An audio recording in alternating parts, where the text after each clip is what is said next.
मेजवानी तडका ह्या चॅनलवरती मी वंदना आपल्या सगळ्यांचे खूप खूप स्वागत करते। पितृपक्ष सुरू झालेला आहे आणि अवघ्या 5 मिनिटात तयार होणारी आपण तांदळाची खीर बघणार आहोत। पितृपक्षात ही आवर्जून केली जाते। त्यासाठी मी इथे हा तांदूळ घेतलेला आहे। हा आंबेमोहोर तांदूळ आहे। हा आकाराने लहान आणि थोडासा जाड असा असतो। तुम्ही कुठलाही तांदूळ वापरला तरी चालतो।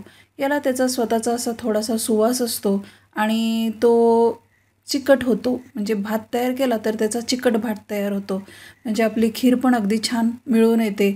एका बाजूला दूध आणि एका बाजूला तांदूळ असं होत नाही। त्यासाठी मी सुरुवातीला इथे 2 चमचे तांदूळ घेतलेला आहे। हा तांदूळ आपल्याला धुवून घ्यायचा आहे। पितरांना खीर ही अतिप्रिय असते म्हणून ही खीर आपल्याला करावी लागते आणि पांढरा रंग त्यांना जास्त आवडतो म्हणून आपण ही खीर पांढऱ्या रंगाची करणार आहोत। म्हणजे यामध्ये मी जास्त केशरही घालत नाही आहे आणि कुठला रंगही वापरत नाही आहे। आता हे तांदूळ असे चाळणीवर नितळत ठेवलेले आहे। पाणी नितळलं म्हणजे हे तांदूळ छान आपले बारीक दळले जातात। आता हे मिक्सरच्या भांड्यामध्ये घालून मी अशी याची जाडसर पूड तयार करून घेत आहे। म्हणजे बारीक रव्यासारखं हा तांदूळ आपल्याला दळून घ्यायचा आहे।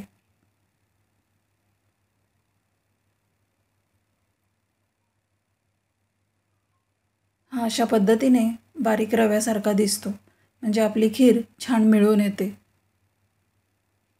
आता आपण खिरीला फोडणी देऊयात। गॅसवर कढई ठेवून मी छान तुपाची अशी त्याला फोडणी देत आहे। इथे मी गाईचं तूप वापरलेलं आहे। पितरांच्या भोजनासाठी शक्यतो गाईचं तूप वापरलं जातं। आणि आता त्यामध्ये मी असे थोडेसे काजूचे बदामाचे काप वापरत आहे आणि ही वेलची थोडीशी केलेली बारीक आणि थोडंसं चारोळं घालते। हे घालणं ऑप्शनल आहे पण तुम्हाला आवडत असेल तर नक्की घाला। सुरुवातीला काजू बदाम आणि चारोळं आपण तेलामध्ये छान तळून घेणार आहोत। याला 1 मिनिटभर आपण असं परतल्यानंतर त्यामध्ये आपल्याला तांदूळ घालायचा आहे।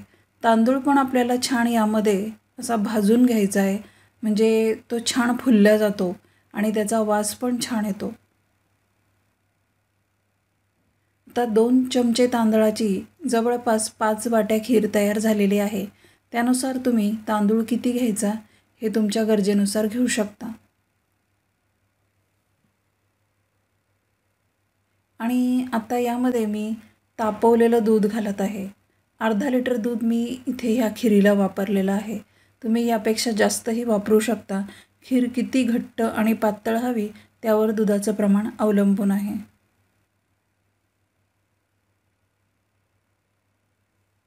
सुरुवातीला मोठ्या आचेवर छान एक उकळी काढून घ्यायची आहे आणि सतत ढवळून आपल्याला ही खीर करून घ्यायची आहे। कारण तांदूळ हा चिकट आहे, तो तळाशी जाऊन चिकटू शकतो किंवा खीर करपू शकते। अशा प्रकारे आपल्याला ही उकळी काढून घ्यायची आहे।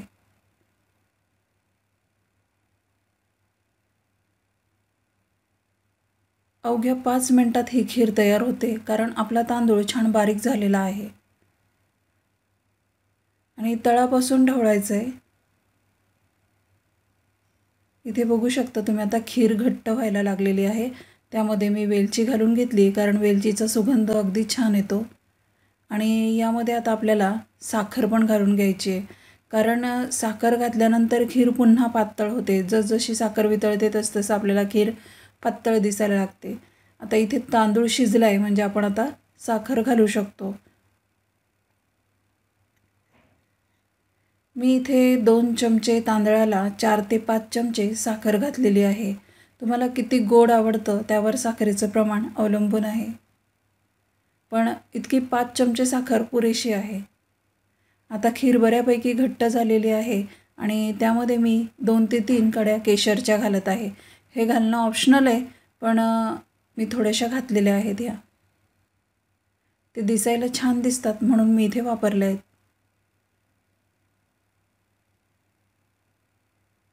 आता इथे तुम्ही बघू शकता खीर बऱ्यापैकी घट्ट आहे. याच्यापेक्षा जास्त घट्ट केली तर ती थंड झाल्यावर रबडीसारखी होईल.